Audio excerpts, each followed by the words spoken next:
Hello, I'm Matthew and welcome back to Low-Key Just Matthew's channel.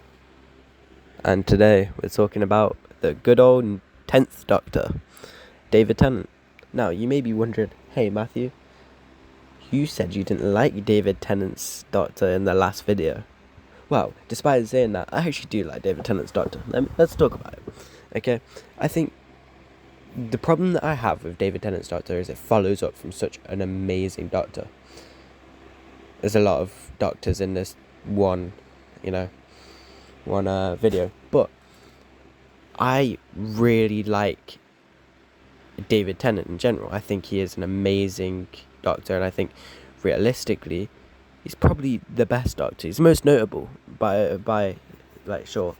But if I saw Christopher Eccleston in the street and I saw David Tennant, I'd have to get Christopher Eccleston's autograph before David Tennant's. I won't lie to you.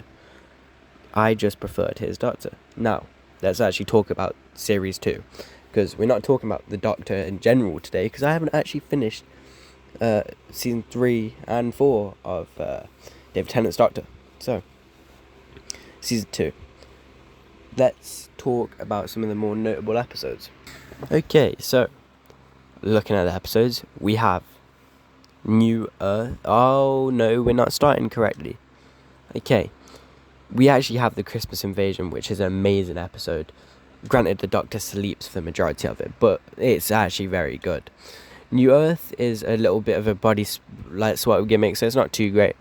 Now, let's start to move on to some of the better episodes. Tooth and Claw, I loved. Genuinely one of my favourite things. I think werewolves are dope. I love Matt Smith's werewolf book, but I haven't actually got to Matt Smith's Doctor, okay?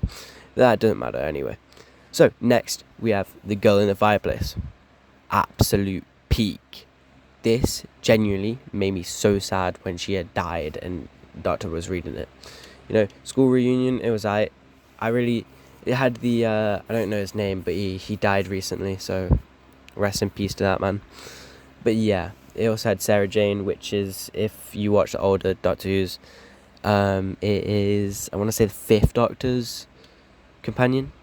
But yeah, so next we're moving on to the first seeing of the Cybermen, which are both peak on a parallel Earth as well, and that's where we lose Mickey after Mickey became great. Mad.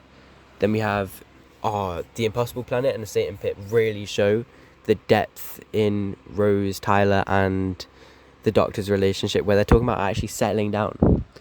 Now, everyone always says the same thing about how much they hate Love and Monsters and fear her. But I actually quite liked Love and Monsters. I thought it was a bit of a, turn. I didn't like the ending. The ending was kind of ass. But Love and Monsters, it was a bit of a, it turned it on its head. Now, we're moving on to, the saddest I've been in a while. Army of Ghosts, which leads into Doomsday. Now, Army of Ghosts sets up Doomsday in such an amazing way. It shows it. Rose basically starts the episode by saying, "Hey, this is a story on how I died." And then obviously Doomsday, she's sent to a parallel Earth. So and then the Doctor's like, "Yeah, back on your Earth, you're one of the deceased, because she's dead in the books." This look and the fact that the Doctor couldn't even say "I love you" to Rose in the end shows just how far the Doctor is from her.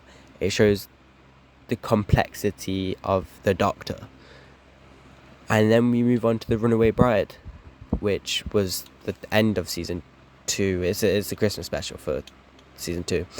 But that Christmas special well and truly shows how much the Doctor needs a companion.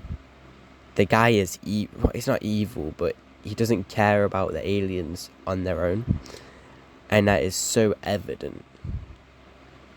Now, the rest of it is for a different time and a different place, because that is Season 3. But a sneak peek, Blink was ass. Alright, goodbye.